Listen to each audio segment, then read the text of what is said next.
Kalau kayak orang biar dia ngambil napas dulu. Woi. Bila napas makin gacor. Tadi pembukaan kenceng. Semadap.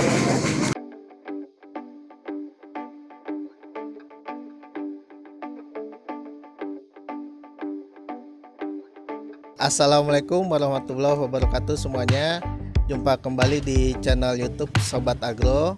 Di video kali ini saya kembali berkunjung, datang dan mewawancarai Kang Fadil ya.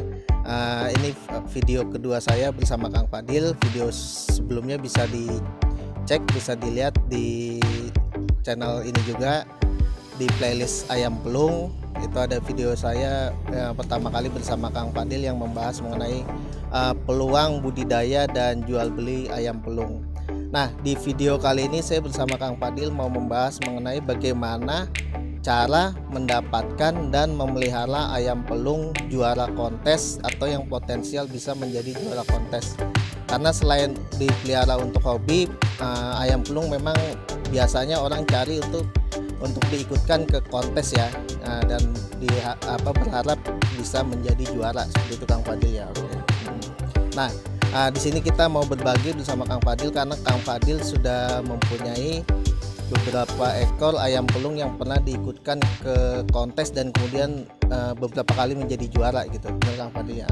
Nah, Kang Fadil bisa diceritakan nggak nih pengalamannya punya ayam pelung yang bisa jadi juara kontes itu? Pertama, cara mendapatkannya gimana sih nih kalau para pemula ayam pelung yang pengen punya ayam pelung juara kontes, seperti apa nih cara mendapatkannya? Bisa bagaimana aja? Silakan Kang Fadil. Kalau untuk cara mendapatkannya itu simpel sih Kang ya, kalau untuk kita yang tahu mah gitu kan ya. Tapi untuk yang belum tahu, untuk pemula yang ingin main di event kontes gitu, mempunyai ayam yang kontes, ya berarti kita harus mempunyai ayam yang potensial Kang ya. Salah satu untuk mendapatkan ayam yang potensial kan kita kan harus mencari sesuai dengan ayam yang buat layak kontesan lah gitu. Nah, ciri-cirinya itu ayam yang layak masuk kontes itu, yang pertama kita bahas masalah dari segi dasar suara ya kan? Dasar suara seperti apa tuh Kang Fadil? Dasar suara itu yang gede Kang ya, yang sarinya tebal itu Kang ya. Juga kan ada irama keserasian gitu, ada pangkat, tengah, ujung ya. Tengahnya disebutnya bitu lah Kang ya gitu ya. Nah, itu harus serasi di antara pangkat, tengah sama ujungnya itu. Yang disebutnya irama keserasian. Irama keserasian. Ya, gitu. Jadi kalau mau cari ayam pelung yang potensial untuk diikutan kontes dan bisa jadi juara itu harus memperhatikan aspek suaranya ya, seperti yang tadi Kang Fadil jelaskan ya. Nah, itu bagusnya kalau pemula itu memang harus membeli dari kecil belum bersuara, atau baiknya yang sudah bersuara Kang Fadil? Kalau kita beli dari kecil kan misalkan kita kan harus nunggu waktu yang lumayan lama Kang ya. Udah gitu kan kalau misalnya beli dari kecil mah kita belum tahu kedepannya itu ayam bakal bagus apa enggaknya gitu. Beda dengan kita beli yang udah suara, yang udah istilahnya udah punya ciri-ciri bagus lah, layak buat masuk kontes gitu kan. Jadi kalau buat pemula pengen punya ayam pelung yang potensial untuk diikutkan kontes dan bisa jadi juara, sebaiknya membeli yang sudah berkokok ya dan suaranya masuk kriteria kontes, seperti itu Kang Fadil ya. Tapi kalau memang itu artinya kalau sudah besar gitu artinya harganya mungkin cukup tinggi ya.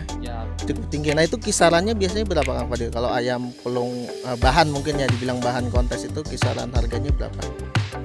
Untuk kisaran harga bahan itu ada yang 3 juta, ada yang 4 juta, bahkan yang 5 juta itu udah siap perang lah, udah siap kontes. Siap. Jadi mulai dari harga 3 sampai 5 juta bahan untuk siap kontes ya, ayam pelung siap kontes. Nah, kalau yang Kang Fadil pernah punya sendiri nih, bisa diceritakan kan nih nama ayamnya siapa, kemudian pernah menang di mana aja nih? Dulu saya punya ayam si Revo. Terus yang sekarang ini saya punya si Punggawa, cuman si Punggawa nggak lama sih di saya, cuman alhamdulillah udah menuai prestasi si Punggawa. Nah, kita dari Revo dulu tuh, Kang Fadil punya Revo tuh tahun berapa Kang? Kemudian pernah menang di mana itu? Revo itu selalu 2019 Kang, di Banten waktu itu ke-13. Juara 13 ya? Ya, cuman posisinya ayamnya nggak lama. Nggak lama itu kejual atau gimana nih? Mati kan. Oh mati, Ya. ayamnya mati. Oke. Kemudian kalau Punggawa, Kalau Punggawa baru di saya tuh udah 2 kali naik, cuman sebelumnya di teman saya udah 2 kali naik. Di teman saya itu ayam Oke. Punggawa itu masuk ke 19, ke 7, dan di saya masuk pas dipegang sama saya masuk ke 10 sama ke 2.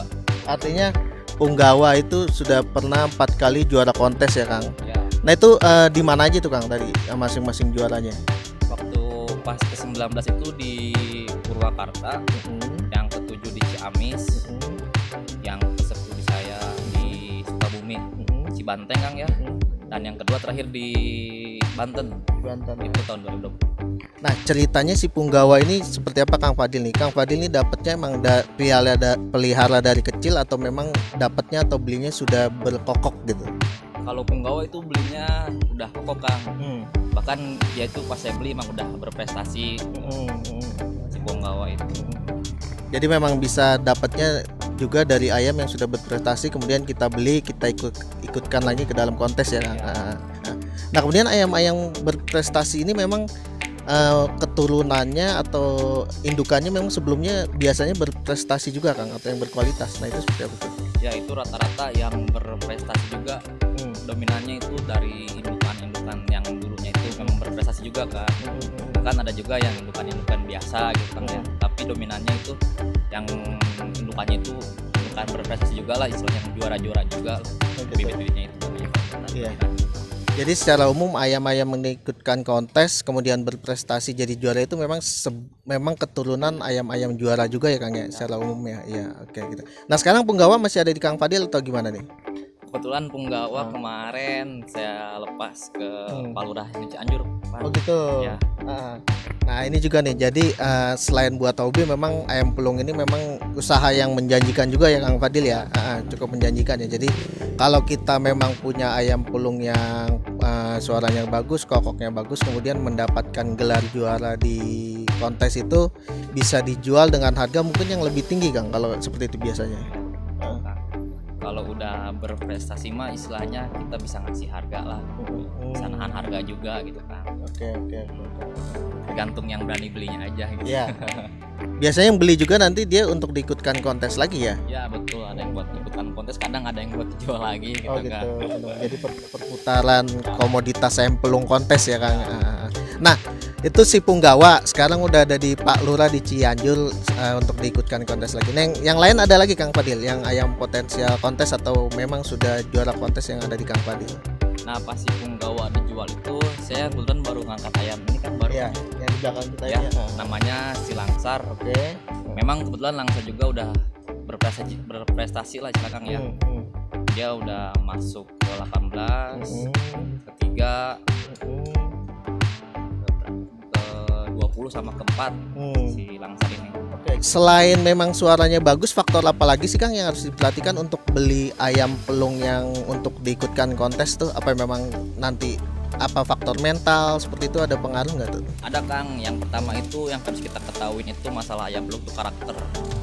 Karakter tuh. Nah, karakter ini yang seperti si Langsar ini karakternya ini sebutnya itu ayam perang.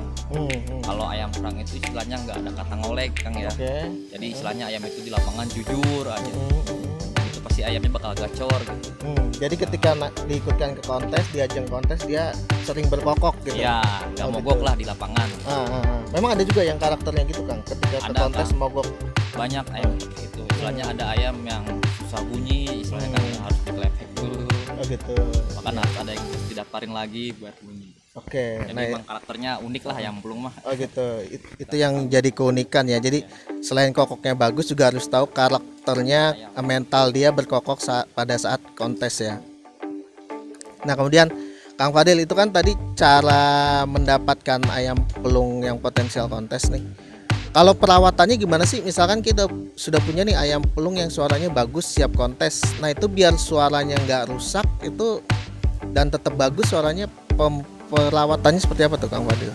Kalau perawatan sebenarnya alami aja Kang ya. Kalau misalnya kita di rumahan mah gitu, kita Tapi kan karena siklusnya kan sekarang lagi musim hujan nih, jadi ya kita jaga kesehatan aja buat si ayamnya. Dan kalau misalnya udah seminggu nanti mau kontes, si ayamnya itu diistirahatin, jangan kawin dulu sama si betina. Oh gitu. Baru kita kasih ekstra puding lah gitu, pakan-pakan yang buat tenaga buat si ayam itu nanti gitu, siapkan ayam. Nah kalau untuk menjaga suaranya, pakannya itu sebaiknya disesuaikan atau disamakan dengan pakan di tempat pemilik sebelumnya, atau bisa berubah-ubah sih Kang untuk menjaga suaranya? Kadang kita emang harus ngikutin awal pakan yang dulu di orang pertamanya itu Kang ya. Cuman karena kadang kita juga kan ngulik lah, apakah ini ayam bisa lebih bagus lagi atau enggaknya, kadang kita ulik juga dari segi pakan juga, perawatan juga. Gitu. Siap. Artinya tetap bisa eksplorasi jenis-jenis pakan yang bisa diberikan, apa aja yang kemungkinan bisa membuat suaranya lebih bagus lagi ya Kang. Tapi ada nggak sih pakan yang justru bisa potensi ngerusak gitu, atau yang bisa bikin ngerusak suara ayam pelung yang sudah bagus, biasanya karena apa tuh Kang? Karena terlalu banyak eksperimen sih Kang ya. Oh gitu. Berani nyoba pakan ini itu, akhirnya mah ayam nggak cocok, akhirnya rusak suaranya gitu. Selain dari pakan Kang yang bisa ngerusak suara ayam? Perawatan juga Kang, mungkin karena jarang dijemur, jarang diumbar gitu kan ya, itu bisa merusak suara ayam juga gitu, bisa jadi turun lah performnya gitu kan. Ya. Jadi seperti itu ya. Oke. Baik, terima kasih Kang Fadil, terima kasih banyak sharing-sharingnya, terutama kepada para penghobi pemula ayam pelung ya, yang pengen mencoba atau memiliki ayam pelung yang potensial untuk dibawa ke kontes dan bisa menjadi juara. Mudah-mudahan tips-tips dari Kang Fadil tadi bisa bermanfaat buat para pelungar pemula nih untuk mendapatkan ayam pelung juara. Terima kasih. Jangan lupa di like, komen, dan subscribe kalau dirasa video ini bermanfaat. Kita jumpa kembali nanti di video Sobat Agro berikutnya. Assalamualaikum warahmatullahi wabarakatuh.